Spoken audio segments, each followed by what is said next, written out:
king's favorite concubines walked onto the training ground laughing. They thought it was theater. Sun Tzu lined up his 180 women and gave them two simple commands. Forward. Stop. They giggled.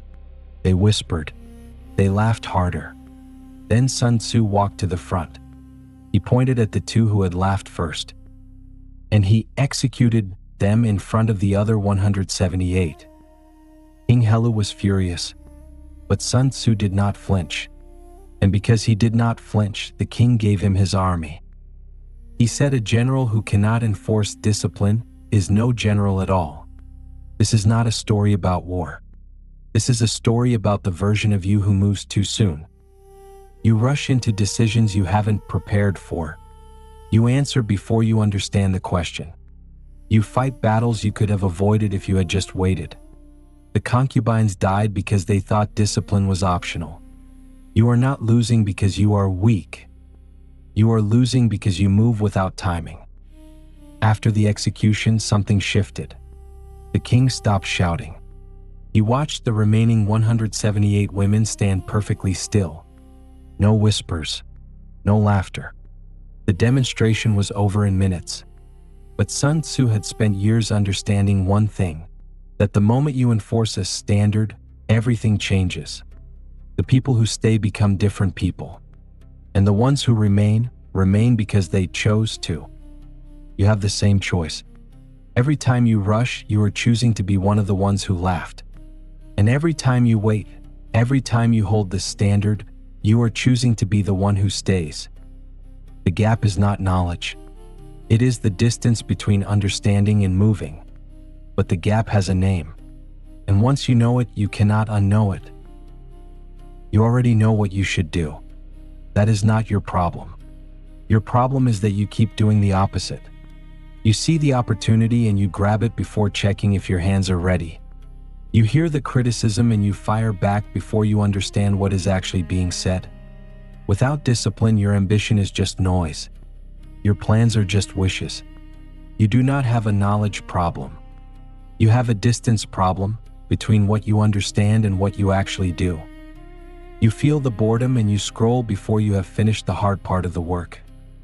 Sun Tzu did not execute those women because he enjoyed violence. He executed them because the king needed to see that discipline is not a suggestion. It is the only thing that separates an army from a mob. And the same is true for you. Your potential is just a word you use to comfort yourself while you keep failing the same way. Think about the last time you sent a message before you were ready. The last time you quit 3 days before it would have worked. You moved too soon. And it cost you something you cannot get back.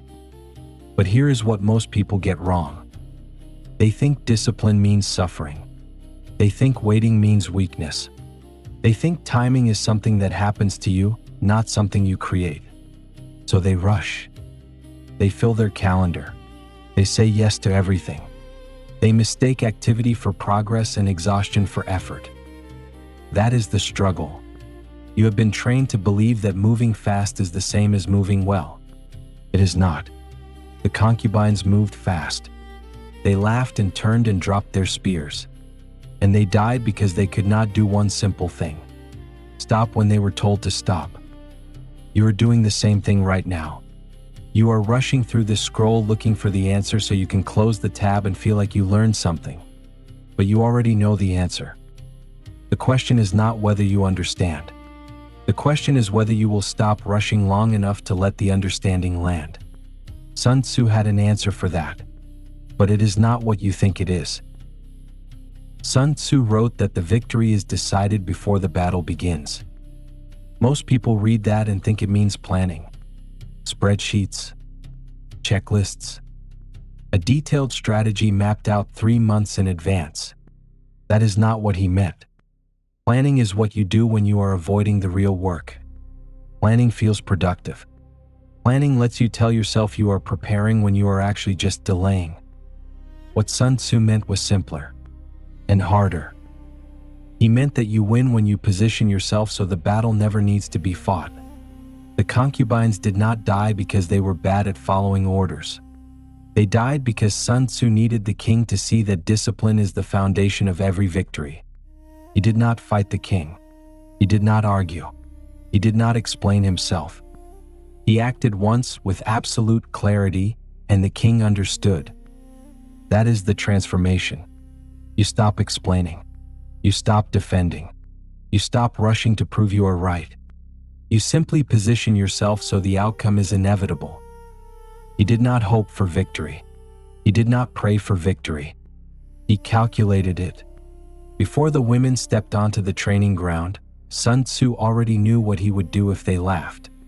He had already decided. The outcome was not luck. It was math.